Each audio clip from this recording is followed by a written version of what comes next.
En el sur de Israel sí se han mantenido los lanzamientos de cohetes desde la franja de Gaza, en cambio no han alcanzado Jerusalén, es decir, ya llevamos desde las aproximadamente la 1 a las 2 hora local sin escuchar las sirenas, algo que evidentemente aquí ha sido sorprendente, pero el estado, a lo que apuntabas, la sensación ahora es un poco de no saber realmente cuánto puede escalar todo esto, es decir, los bombardeos de Israel a la franja prosiguen, del otro lado, como decíamos, los cohetes se mantienen, los lanzamientos, pero no sabemos cuál va a ser la respuesta realmente de Israel a este golpe que, como hemos estado diciendo durante el día, es un golpe a su imagen por haber quedado expuesto tanto el Estado como la inteligencia hebrea.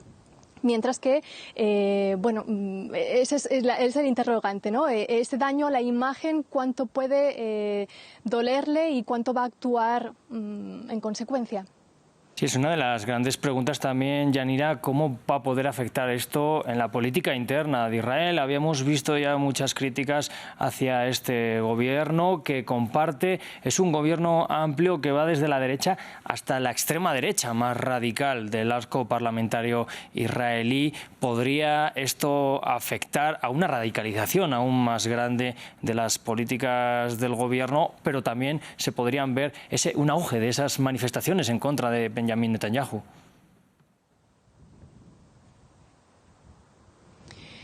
En efecto, cualquier ataque, ofensiva o incluso una guerra como las que ha habido en el pasado de larga trayectoria siempre han servido de motivación, no importa cuál sea el gobierno israelí, de motivación para apelar a una unidad nacional, para defenderse, para defender lo que ellos denominan el Estado judío y democrático. En eso no hay mayor verdad en Israel que esa. Todo el mundo, inclusive aquellos que han protestado durante todo este año, saben que cuando la seguridad de Israel se ve afectada, todo el mundo está dispuesto a dejar a un lado las protestas y centrarse, movilizarse. De hecho, dos cosas del lado del gobierno extremista, pues en el cargo de Ben-Gvir, de Itamar Ben-Gvir, el ministro de Seguridad. Él ha pedido extender la emergencia que ahora hay, el estado de emergencia que ahora hay en el sur, lo ha pedido extender a todo el país. Es algo propio de su cargo, evidentemente, mientras que la oposición, como decíamos, esa oposición que en todas estas protestas ha estado contra la reforma judicial, contra esos proyectos de ley de la reforma judicial, ahora le está brindando al primer ministro israelí, Benjamin Netanyahu, un apoyo. En concreto, le ha ofrecido un gobierno de concentración nacional. Evidentemente, ha pedido que sin esos elementos extremistas que tú mencionabas, es decir, sin esos partidos como el de Itamar Ben-Gvir o el de otros ministros hoy en funciones, ¿no? Exactamente, te has adelantado. Lo que te quería preguntar, Yanira, parece que por el momento la oposición se ha ofrecido a ayudar a Benjamin Netanyahu en un gobierno de emergencia para atacar, para enfrentar este nuevo ataque. Quiero preguntarte, Yanira, también sobre qué es lo que se sabe sobre los ataques que está realizando Israel, los bombardeos sobre la franja de Gaza, porque hemos podido ya ver bastantes imágenes de esos bombardeos, ¿verdad?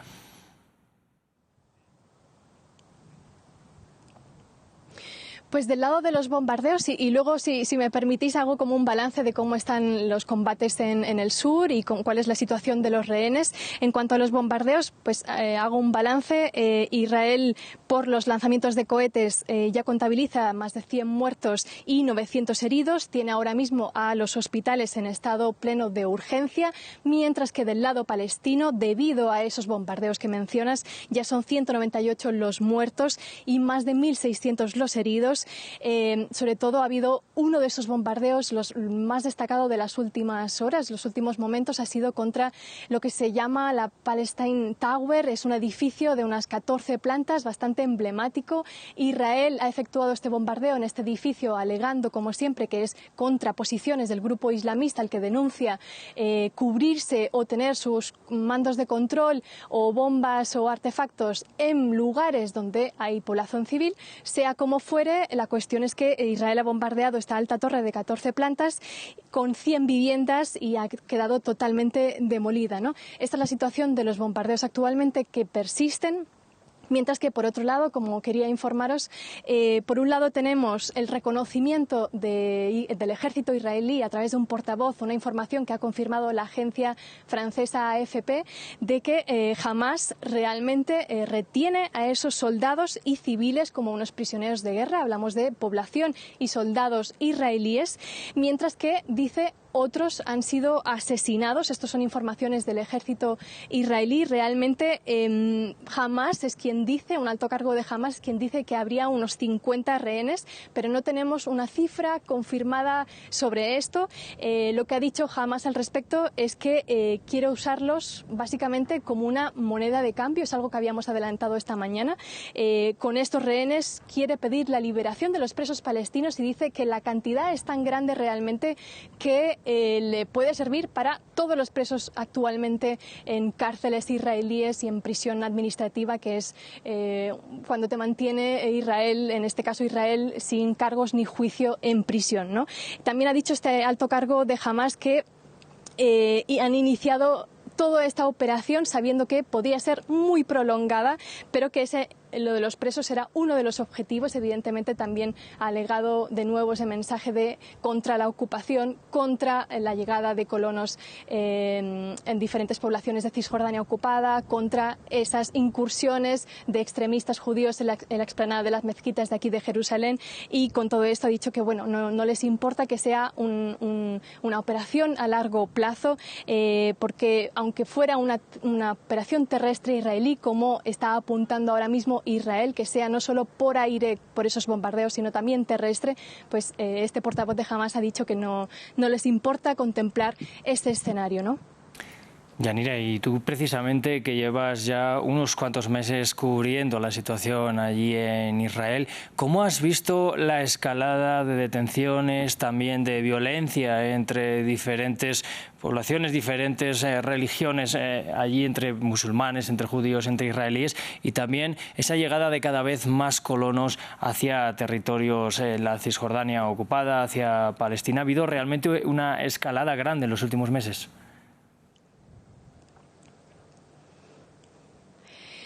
Sí, porque para ponernos en situación realmente, como ha dicho Federico más temprano, nuestro otro corresponsal, la violencia aquí es cotidiana, es decir, cuando hay escaladas, cuando hay guerras y ofensivas como esta, realmente hay un foco de atención y mucha preocupación, pero realmente todas estas incursiones del ejército israelí, como redadas, demoliciones, desalojos, el hecho de tener encarcelados a prisioneros palestinos, hay muchos niveles de violencia cotidiana. Entonces realmente a veces no es una sorpresa, es decir, lo sorpresivo ha sido que Hamás haya sido el iniciador de este múltiple ataque y las consecuencias que ahora vemos, ¿no? Este estado de guerra, pero realmente es algo cotidiano que la población palestina evidentemente sufre más, pese a también bajas del lado israelí cuando hay una contestación a esa ocupación diaria, ¿no? Eso es lo que vemos también muchas veces, ¿no? Atentados en Tel Aviv o en otras ciudades o incluso aquí en Jerusalén. Entonces, el ánimo realmente siempre es un tono bélico, un tono de violencia, de alerta. Nunca sabemos si cualquier redada, como la que ocurrió en Jenin en julio, que fue la más grande desde la segunda intifada, eso puede dar motivos también a grupos islamistas como Hamás o a otro tipo de lo que ellos denominan resistencia palestina en Cisjordania ocupada. De hecho, también todo esto, este ataque emprendido ahora, esta vez por primera vez ahora por Hamás, ellos pretenden que se extienda no solo a otros países árabes, sino también, por supuesto, a Cisjordania ocupada y en Jerusalén. Y de hecho, en cuanto hemos mencionado también lo de los colonos israelíes, cabe decir que hoy mismo también ha habido un nuevo incidente. Es decir, ellos, como os decía, quieren extender todo esta Cisjordania ocupada y Jerusalén, porque ellos dicen, ¿no?, desde Hamás dicen que quieren atacar a ese corazón de la identidad sionista, pero de nuevo hoy vemos otro enfrentamiento, ¿no?, al margen, en paralelo a todo esto, y es que 2 palestinos han muerto en enfrentamientos con las tropas israelíes en la ciudad de Ramallah, en el área área de Ramala y también en Jericó. Esto se da porque en paralelo ha habido disturbios, protestas y algunos enfrentamientos en distintos puntos de Cisjordania, y a su vez ha habido no solo estos 2 muertos palestinos, sino también varios palestinos heridos en un ataque en una aldea del norte de Cisjordania, se llama Yasuf, donde colonos han atacado con fuego real y incendiado algunas casas de este lugar, y como resultado ha habido 2 palestinos heridos y ha habido enfrentamientos, ¿no? No sé si esto me cortas, te dibuja el panorama de violencia cotidiana aquí, pero más o menos estos son los ingredientes, a grosso modo, que siempre hacen estallar o temer cualquier violencia, ¿no? Es muy interesante todo lo que nos cuentas, Yanira, y quería unirlo al hilo de algo que estábamos hablando antes con nuestro invitado. Se ha mencionado aquí en este espacio que también es posible que Hamás quiera utilizar este tipo de ataques como propaganda hacia el interior del pueblo palestino para intentar demostrar que se tienen que unir a sus filas, que tienen que unirse a esa guerra contra Israel. Pero tanto tú como Federico habéis podido estar hablando en diversos reportajes que habéis realizado allí con familias de a pie, con familias palestinas. ¿Crees que cunde más ya la desesperación, el hartazgo de la guerra, de no saber a dónde está llevando este conflicto? ¿O realmente, quizás sobre todo entre las capas más jóvenes de esa sociedad, sí que hay una vista hacia la radicalización?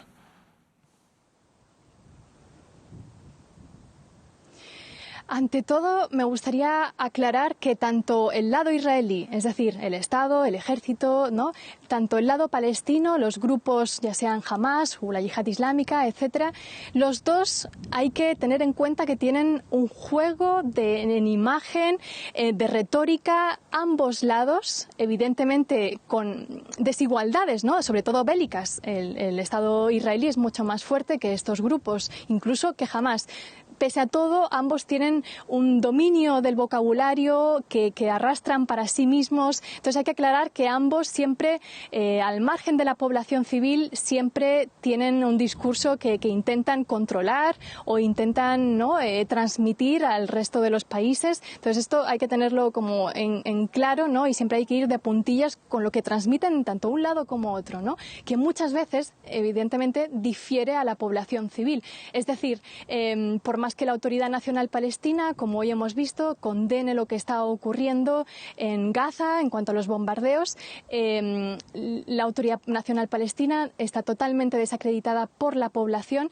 Entonces hay población, en este caso, que no cree al líder Mahmoud Abbas ni Autoridad Nacional Palestina como gobierno futuro de Palestina. Hay población que, todo lo contrario, que no está al margen, sino que solo ve, después de crecer con esta violencia cotidiana, y no la justifico, solo ve una salida en tomar las armas. Esto es lo que está ocurriendo especialmente en el norte de Cisjordania ocupada, especialmente en Jenin, donde hay numerosos combatientes y evidentemente responden a ese llamado de Hamás, ¿no? Pero ese no es el sentir de toda la población palestina. La mayoría, que es civil, tanto en Gaza como en Cisjordania, sufre las consecuencias de todo lo que estamos conversando hoy. Es decir, hablamos de cohetes, de bombardeos, evidentemente hoy con la gravedad de rehenes, que es un punto que me gustaría que comentáramos, de los rehenes israelíes, ¿no? Esas son cosas extraordinarias, pero al final es la población civil, tanto de un lado como de otro, sobre todo la palestina, que tiene menos recursos, como hay menos seguridad, la que evidentemente en un estado que es ocupante pues sufre el día a día, ¿no? Entonces no podemos decir que toda la población, evidentemente toda la población está agotada por el conflicto. Eso sí, cualquier persona con la que conversamos te explica un sinfín de vivencias y anécdotas en las que solo hay sufrimiento y muerte. Esa es la dureza del terreno, y esa es la realidad, pese a que estemos hablando de ahora mismo de este gran ataque, esta gran escalada, ¿no?